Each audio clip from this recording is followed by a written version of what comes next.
and thanks for tuning into this lesson. So in the intro, I was playing over a blues in G, and instead of playing just the regular chords, I was using triads to try and add a bit of extra colour and movement to the rhythm guitar.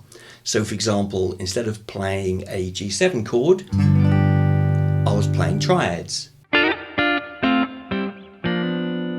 So how do we know which triads to play?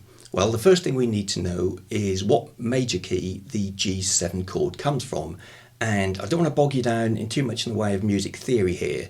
So the easiest way to work out what major key a dominant 7th chord is taken from is to take the root note of the 7th chord and just move it up 5 frets. In this case it's C. So for the G7 chord, the major key it comes from is C major. And if you'd like a more detailed explanation of how to work out the chords in any major key, you can download a PDF from a link in the comments section below, which explains that in more detail, and it also contains various other bits of additional information relating to this lesson. Okay, so you're probably thinking, why do I need to know that the G7 chord is from the key of C major?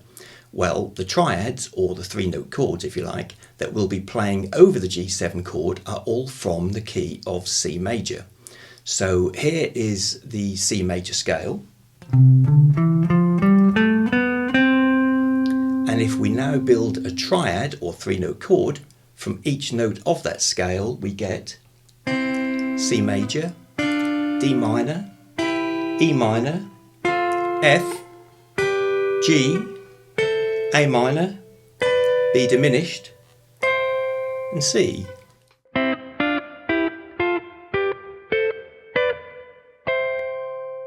Now very often in blues, 7th chords are extended to include other notes, such as 9ths, or 11ths, or 13ths. So if we take the G7 chord, which is the first chord in our blues in G, and add the 9th, 11th, and 13th notes, we get this. Okay, so now let's look at what happens if we play the first 4 triads from the key of C major over the G7 chord. So the first triad is C major, and it has the notes C, E, and G. And they are the 11th, 13th, and root of G. So if we play a C major triad over a G7 chord, we're actually playing notes from a G13 chord. Now let's move on to the D minor triad, which has the notes D, F, and A. And they are the 5th, the 7th, and the 9th notes from G. So if we play a D minor triad over a G7 chord, we're actually playing notes from a G9 chord. And if we look at the E minor triad, it has the notes E, G, and B. And they are the 13th, the root, and the 3rd from G. So if we play an E minor triad over a G7 chord, we're actually playing notes from a G13 chord. And finally, the F major triad has the notes F, A, and C. And they are the 7th, 9th, and 11th from G.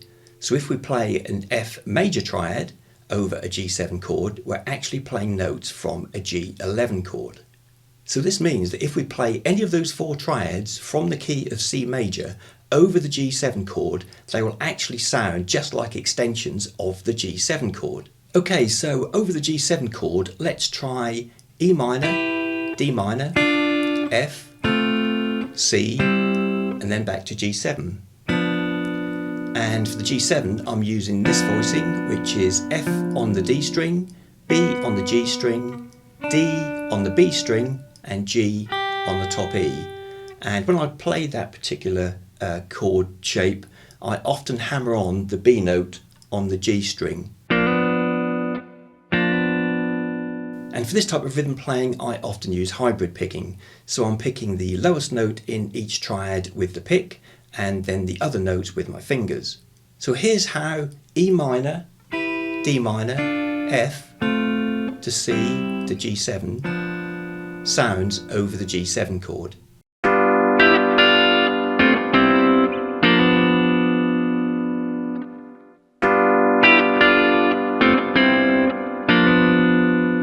And of course you can play these triads in various positions on the fretboard. So for example, the D minor and E minor triads can also be played here.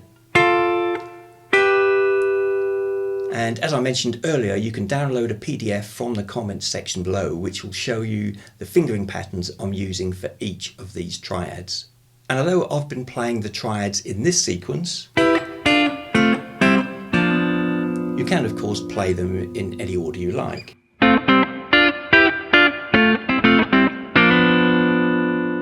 Okay, so just a quick recap. So we worked out that the G7 chord is from the key of C major, and over the G7 chord we then played the first 4 triads from the key of C major, which are C major, D minor, E minor and F major. So over the G7 we know that we can play those 4 triads to give us a pretty cool sounding rhythm part. But what happens when the chord changes to C7? Well, we apply exactly the same principle. So if we take the C7 chord and count up 5 frets, we get to F. So C7 is in the key of F major, and the first 4 triads in F major are F major, G minor, A minor and B flat major. So we can play those 4 triads over the C7 chord. Similarly, when the chord changes to D7, we can take the D7 chord and count up 5 frets, which gives us G. So D7 is from the key of G major, and the first 4 triads in G major are G major, A minor, B minor, C major. So we can play those 4 triads over the D7 chord. So in a moment I'll play over the whole chord sequence using everything we've looked at in this lesson so far, and over the G7 chord I'll be using a combination of the first 4 triads from the key of C, which are C major, D minor, E minor and F. So that'll be something like. And over the C7 chord I'll use a combination of the first 4 triads from the key of F, which are F major, G minor, A minor and B flat. So that will look something like B flat, F, C, B flat.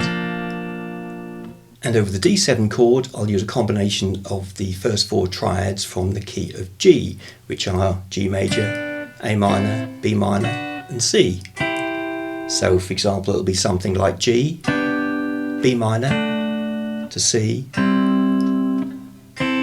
to A minor.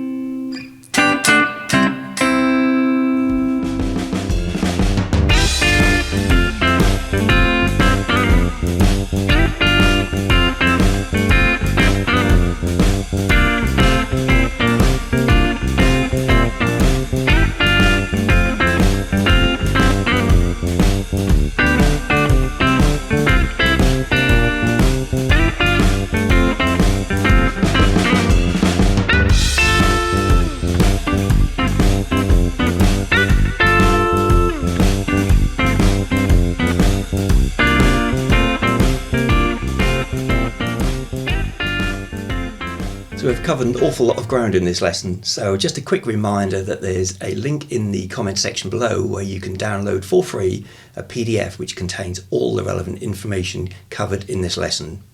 So I really hope you found the lesson useful, and if you have, I'd really appreciate it if you like and subscribe to my channel. Thanks again for watching, and I'll see you next time.